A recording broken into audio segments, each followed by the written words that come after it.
Joining us is Kerala's opposition leader, V.D. Satheesan. Sir, many thanks for speaking to us. You've been interacting with the people, the survivors. You were part of the meeting held by Rahul Gandhi as well. What are some of the issues that have come up that needs immediate attention? The immediate task is to take the bodies from the mud. There are persons missing, more than 300 persons. And many houses are under the silt. That may be 5 feet depth, 20 feet depth. That is a major task. We have to excavate the land and take the bodies outside. Some of the bodies have gone through the river because the flow was very strong. That is the first thing. Second thing is to identify the bodies. It is also very difficult. Only some of the parts are getting lugged. So we have taken a decision that all the parts, all the bodies, DNA test should be done.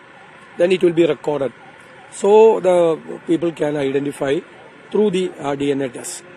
Third is the burial of. If somebody is not identifying the bodies, we have prepared a protocol for the burial also. The next thing is the maintenance of the camps. There are so many people, including the children, are undergoing mental trauma. So they need counseling. So the health department deployed a team of counselors. More than 50 counselors are working their job. And there is a medical team to prevent the communicable diseases. Health side they are doing this thing.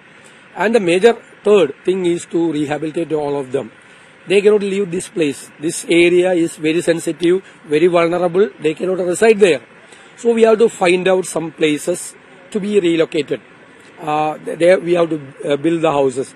I think nearly 500 houses we have to build. And the Congress has now promised to build 100 plus houses. We are ready to build 100 houses.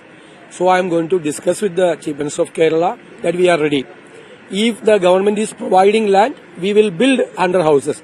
If the government doesn't have the land, we will purchase the land and we will build it. Sir, Rahul Gandhi, when he spoke in the parliament, he talked about how we need to implement some long-term measures, some comprehensive policy changes at the state level. Has time come for everyone to sit together and brainstorm as to what can be done to prevent such tragedies from happening? This is a very serious matter. In 2021, in the floor of the Kerala Assembly, we brought Intergovernmental Panel on Climate Change report and the NASA analysis on that. We demanded a thorough, updated disaster management plan. Now, according to the IPCC report, Arabian Sea is very turbulent. At any time, extreme heavy rain may happen. Any time, cloudburst may happen. All these Western Ghats are very sensitive. Very sensitive. So the water availability, the loose soil, and the susceptibility of a landslide are very near. So the prone mapping is the first need. First of all, mapping where there are possibilities for landslide. That is a prone mapping.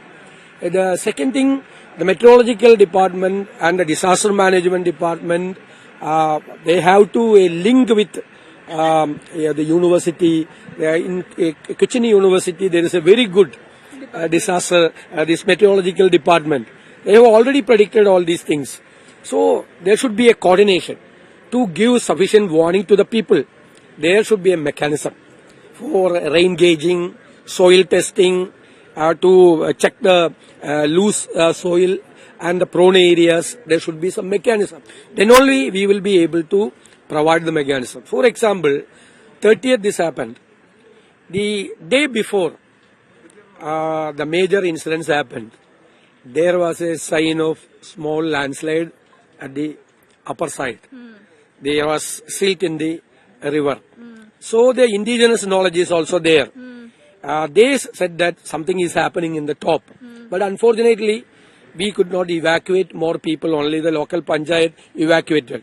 But if there was a Pakka scientific system, now it is available with the support of the artificial intelligence. There are sufficient mechanism is prevailing in the world, rest of the world. So we have to adopt that system. Immediately we have to make a mechanism to give proper warning at proper time. One last question, sir. Unfortunately, even in this time, there's politics that's playing out. We saw Union Home Minister Amit Shah in Parliament saying that the centre had warned the state much in advance, but it was a state that ignored some of these alerts. How do you look at this entire blame game that's happening? We have been fighting with the government for a long time, for the last 3 years. But unfortunately, this is not the right time for political rivalry. We have not made even a single statement. We are all cooperating with the rescue operations for the rehabilitation. If the government is not doing anything, only after some time we will discuss the matter, we will bring the matter. If any lapses from the government side, we will bring it. After now a rescue operation is going on, we are trying to find out the bodies, we are find out the persons, those who are missing. This is not the right time for the political rivalry. After this, we will discuss. Thank you, sir. Thank you so much for speaking. So that, of course, was Kerala's opposition leader, V.D. Satheesan, speaking to India Today, saying that this is not the time for politics to be played, and also saying that a comprehensive policy changes need to be adopted going forward. With video journalist Daniel, this is Shilpa Nair in Wayanad for India Today.